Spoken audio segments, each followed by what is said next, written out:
if you have not met this beautiful human next to me, this is Liz. I'm going to have Liz introduce herself and why she is awesome to you guys. Go for it. Hey, this is starting out to be really great. It's like we hit the live. We're both going like this, like we're on a deserted island. Like help, help. Good morning. We've been up a long time. Have you? Anyway, what up? I'm Liz Wilcox. If you haven't watched our previous episode and little tidbits, people basically call me the Fresh Prince of Email because I do email different. So my big claim to fame is I used to be an RV travel blogger.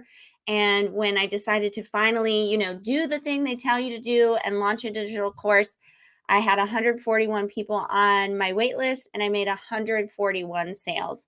So word got around on the internet streets, and I ended up selling that blog to go all in to teach people how the heck I did that. So I think that's what we're going to talk about today. It is. So we have a lot of questions because what I think may have been just glossed over a little bit is that Liz is an expert in all things email and copywriting and like sales pages. And I'm just going to hype you up as much as need be because I think you're awesome. Okay. I thought when Caroline said, "Oh, she's an expert in blah blah," I thought she was going to say like 90s pop culture, and then I'd be able to like show off all my like nerdy stuff. And the 90s pop culture and all things in sync. Yeah. So before we get going, so I know there's a lot of email marketers. If you're like, "Oh, should I listen to Liz?" I just like let this be my like ultimate sales pitch for myself. Like, no other email marketer is going to have an in sync snow globe. Okay. That fashions also as a pen holder that I clearly am not. I need more pens because it's empty. But anyway, okay. I'm gonna focus today. Can you help me with my opt-in? No one seems Yes. to be signing up for it. Any best practices or advice that you can give me?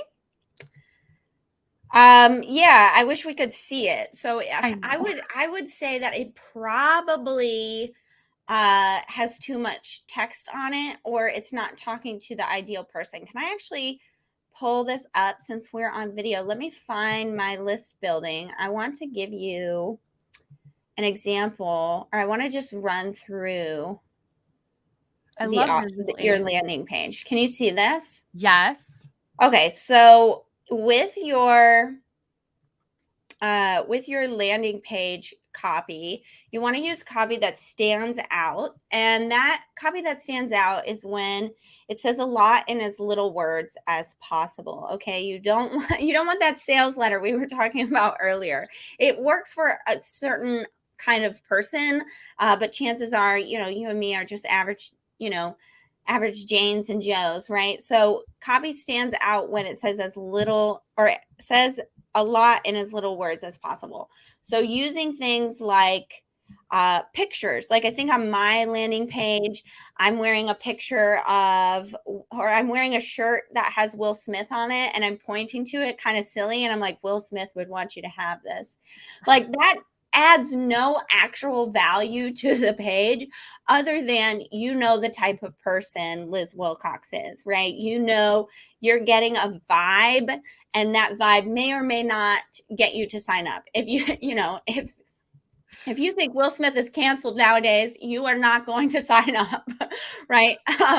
But Yeah. if you're like, oh, this is funny, oh, I love the Fresh Prince, like it kind of takes you back to a memory, you're gonna sign up, right?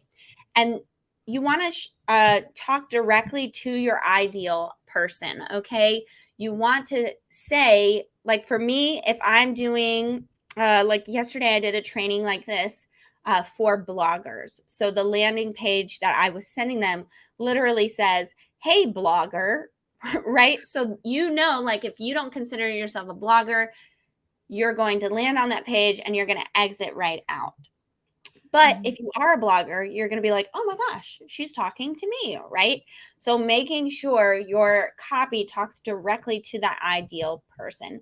And then make sure it's an actual landing page. So if you're like, oh, my opt-in's not working, if you have your menu at the top or social media buttons or anything on the side that I can click on, that's not actually a landing page. And of course, I'm not seeing this person's but that really contributes. It's got to be a landing page where it's just your thing, and they either can opt in or they can hit that little X button. So as far as people not signing up for it, where are you putting it?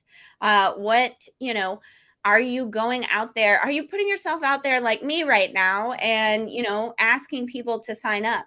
You have to showcase your offer and your personality, and you have to put yourself out there in fun ways. I think I have, hang on, let me see. Here's a couple examples of where you can do that. So you can just ask around.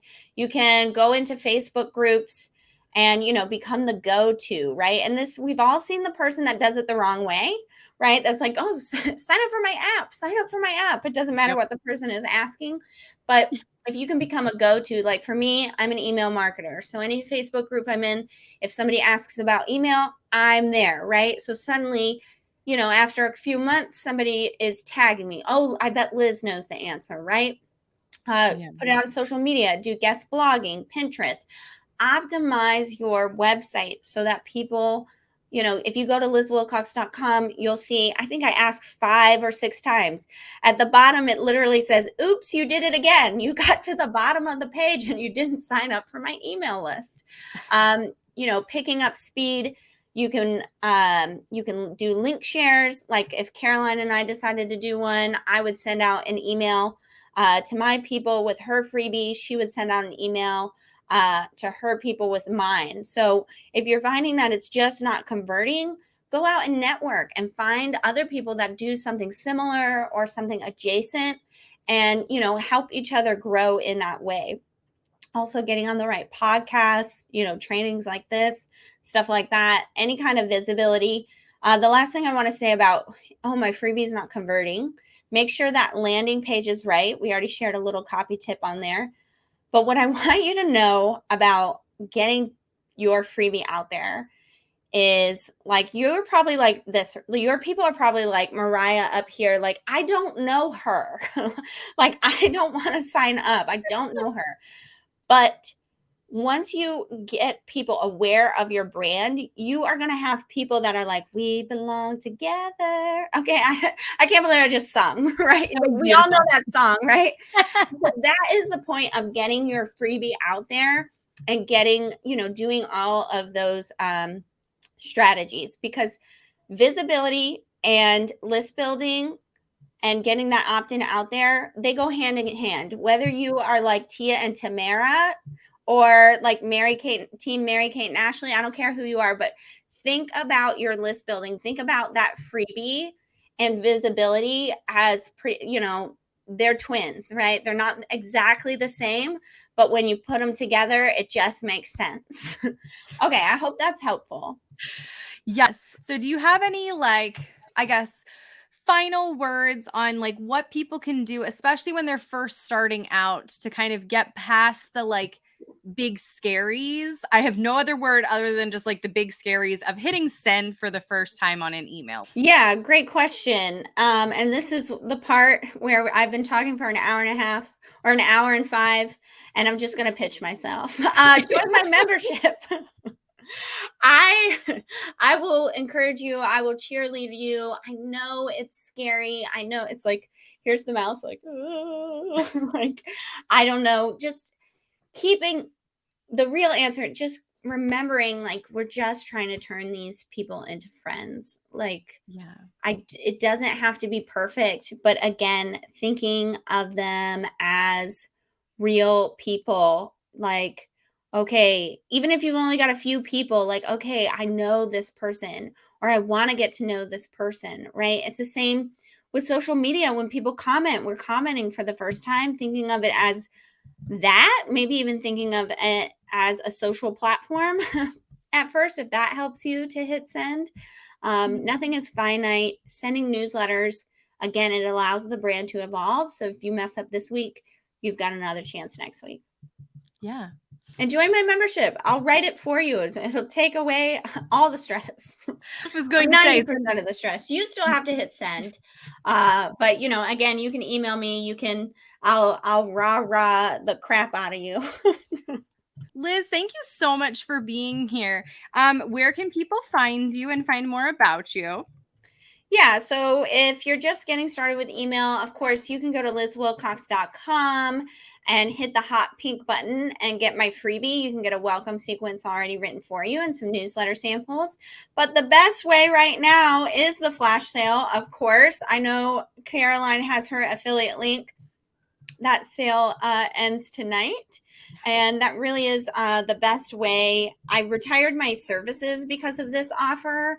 I don't you cannot hire me to write for you. So I really am inside the membership all day, every day. All I do is promote it or be in it. And so that's really the best way to get my eyeballs on stuff, to get my feedback, and to start writing your emails and get rid of those scaries. I love that. Liz, thank you so, so much for being here today. And everybody go follow Liz. Go get into the email marketing membership if you haven't. It's the best $9 a month that you will ever spend on anything. I tend to agree. Thank you so much, Caroline. And thanks everybody for watching. I can't wait to see what you do with email. Bye, guys.